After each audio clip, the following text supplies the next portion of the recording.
तसा एक नेपाळी महाराष्ट्रात फिरतोय आणि त्याला असं वाटतं त्याच्यामुळे हिंदू धर्म टिकलाय, त्याचा असा समज झालाय. हल्ली काय शाल बिल घेऊन अशी म्हणजे समज झालाय. मग बोलण्याचं स्वातंत्र्य मिळालंय तर मी काही बोलू शकतो का? कोणी उठतंय काही बोलतंय. या सभागृहात 2 दिवस तर तेच चालू आहे. मटण कुठलं झटक्याचं खायचं का हलालचं खायचं हे देखील आता मंत्री ठरवायला लागलेत. मी काय खायचं, मी कसं वागायचं, मी कसं राहायचं, हा अधिकार माझा आहे. दिला कोणी अधिकार? हा घटनेने दिला. मंत्री उठतायत आणि सांगतायत मल्हार असेल तरच खायचं, नाही तर खायचं नाही. तुम्ही व्हेज आहात पण कृत्य सगळे नॉन व्हेज आहेत.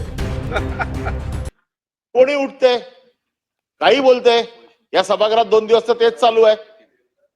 कोणी उठतंय आपल्या आराध्य दैवतांची विडंबना करते, कोणी उठते राजकीय पक्षाच्या नेत्यांची विडंबना करते, कोणी उठते सगळ्या ज्यातल्या ज्यांचं मानाचं स्थान आहे अशा लोकांची विडंबना करते. हा अधिकार दिला कोणी त्यांना? या अधिकाराच्या बाबतीमध्ये सोयीचं राजकारण बघू नका. न्याय हा सगळ्यांना आहे, कारण घटनेचा मूळ जो पाया आहे हा समानतेचा आहे. हा समानतेचा पाया आहे. तुम्हाला आणि मला समान अधिकार आहे. धर्माच्या सगळ्या लोकांना समान अधिकार आहे. मी काय खायचं, मी कसं वागायचं, मी कसं राहायचं, हा अधिकार माझा आहे. जोपर्यंत त्याचा त्रास दुसऱ्याला होत नाही तोपर्यंत तो अधिकार माझा आहे. मी काय खायचं. हल्ली काय झालंय, मी मांसाहार खायचा नाही आणि मी जर मांसाहारी असेल तर मला सोसायटीमध्ये घर मिळणार नाही. दिला कोणी अधिकार? हा घटनेने दिला. आणि मग अशा लोकांवरती कारवाई होणार नाही तर काय होणार? अशा लोकांच्या बाबतीमध्ये मी काय खायचं,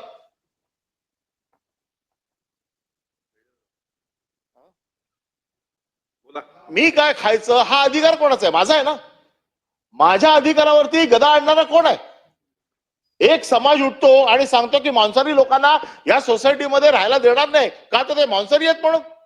हा अधिकार दिला कोण? मटण कुठलं झटक्याचं खायचं का हलालचं खायचं हे देखील आता मंत्री ठरवायला लागलेत. हा कायदा कोणी आणला? नाही, तुम्ही व्हेज आहात पण कृत्य सगळे नॉन व्हेज आहेत.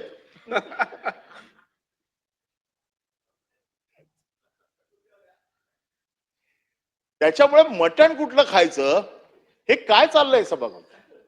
ज्या घटनेच्या आधारावरती, ज्या घटनेने मला अधिकार दिलाय, ज्या घटनेने मला राहण्याचा अधिकार दिलाय, खाण्याचा अधिकार दिलाय, मंत्री उठतायत आणि सांगतायत मल्हार असेल तरच खायचं, नाही तर खायचं नाही.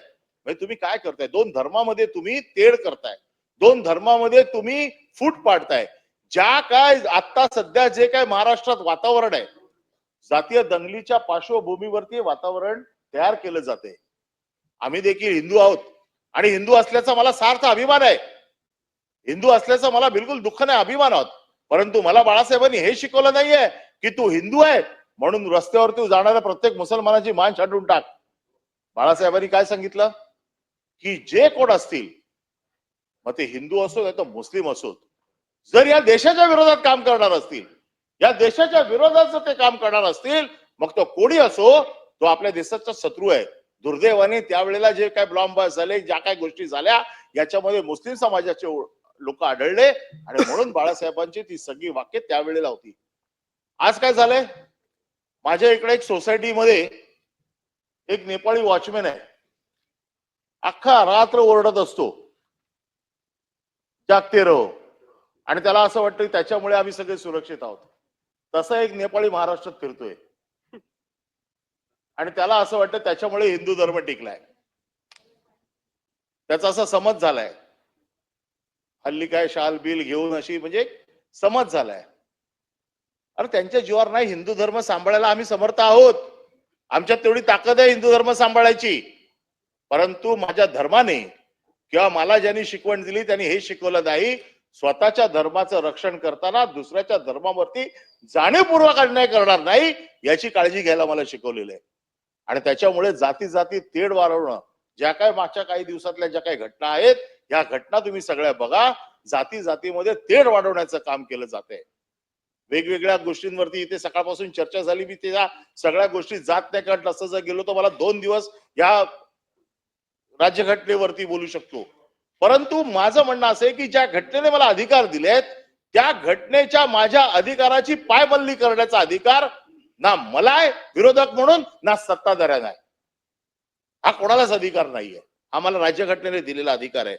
आणि म्हणून मग मला राहायचं कसं, मला बोलायचं काय, मला खायचं काय, याचे अधिकार दुसरा कोणी ठरवू शकत नाही.